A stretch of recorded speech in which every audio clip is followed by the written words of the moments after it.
En ce temps-là, Jésus disait aux foules, « Quand vous voyez un nuage monter au couchant, vous dites aussitôt qu'il va pleuvoir, et c'est ce qui arrive. Et quand vous voyez souffler le vent du sud, vous dites qu'il fera une chaleur torride, et cela arrive. Hypocrite, vous savez interpréter l'aspect de la terre et du ciel, mais ce moment-ci, pourquoi ne savez-vous pas l'interpréter? Et pourquoi aussi ne jugez-vous pas par vous-même ce qui est juste? Ainsi, quand tu vas avec ton adversaire devant le magistrat, pendant que tu es en chemin, mets tout en œuvre pour t'arranger avec lui, afin d'éviter qu'il ne te traîne devant le juge, que le juge ne te livre à l'huissier, et que l'huissier ne te jette en prison. Je te le dis, tu n'en sortiras pas avant d'avoir payé jusqu'au dernier centime. Acclamons la parole de Dieu. Interprétez le temps présent. Interprétez ce qui est juste, dit Jésus. Ne savons-nous vraiment pas comment interpréter le temps présent?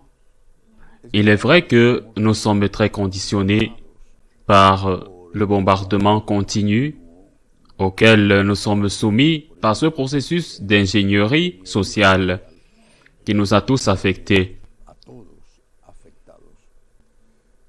Le bonheur, pour beaucoup, peut-être pour la majorité, consiste à dépenser le plus possible, à travailler un peu, à dépenser, à faire l'amour, à être libre, à faire ce que l'on veut. Mais il s'avère que, dans la plupart des cas, c'est cela le bonheur, et c'est le résultat d'un bombardement constant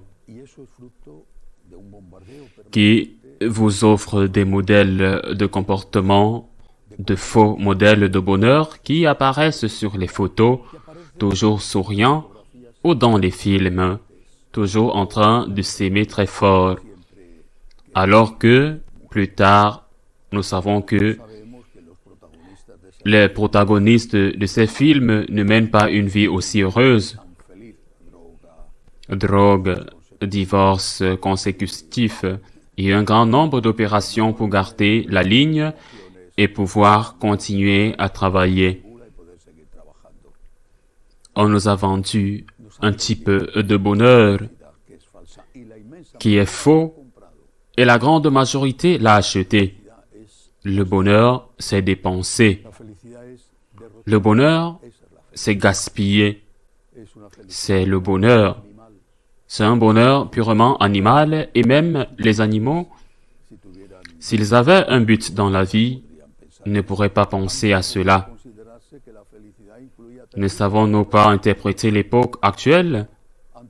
Ne savons-nous pas nous rendre compte de la manipulation à laquelle nous sommes soumis, de la terrible manipulation à laquelle les jeunes ont été soumis, à laquelle très peu ont échappé? J'ai lu hier ou avant-hier un rapport selon lequel 75% des enfants de moins de 12 ans ont déjà eu accès à des sites pornographiques. Quel modèle de comportement et de relations affectives vont-ils avoir? Est-il étrange qu'ensuite il y ait de plus en plus d'abus sur d'autres personnes, des enfants et des femmes, parce que l'on appelle en Espagne, je ne sais pas comment on l'appelle dans d'autres endroits, les manadastes. Est-ce une coïncidence ou le fruit d'une éducation qui a été considérée comme le véritable modèle de comportement humain? Nous sommes à l'heure actuelle. J'ai déjà donné un chiffre il y a quelques jours, je vais le donner à nouveau. Au Mexique, il y a 30 ans, il y avait 9 enfants pour chaque personne âgée. Aujourd'hui, il y a un demi-enfant pour chaque personne âgée. Est-ce que ce monde qui nous a été présenté est durable. C'est pourquoi le Christ est le seul espoir que nous ayons. Le Christ est le Sauveur, il est le Sauveur pour la vie éternelle. Mais il est aussi pour cette terre. Le modèle chrétien de vie est un modèle exigeant, alors que le modèle que le monde vous propose, que le diable vous propose, est un modèle dans lequel vous pouvez faire tout ce que vous voulez, mais ensuite viennent les factures impossibles à payer. Que se passe-t-il aux États-Unis avec ce fléau de la drogue appelé fentanyl? Fentanyl? Que se passe-t-il?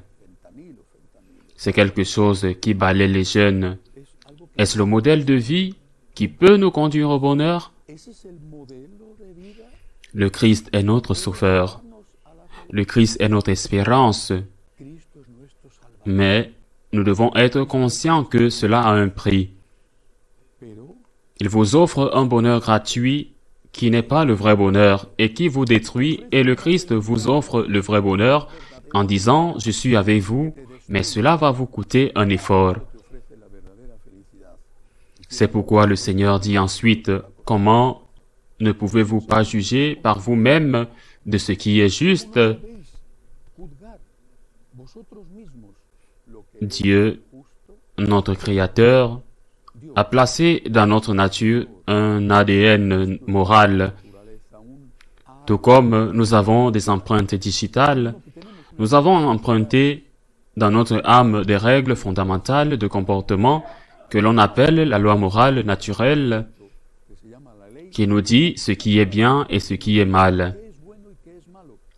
À ces règles fondamentales pour tous les hommes, athées, croyants en ce Dieu ou en l'autre, à ces règles fondamentales, le Seigneur a ajouté des règles révélées par lui depuis Abraham, quand la révélation commence jusqu'à notre Seigneur Jésus-Christ, quand cette révélation culmine.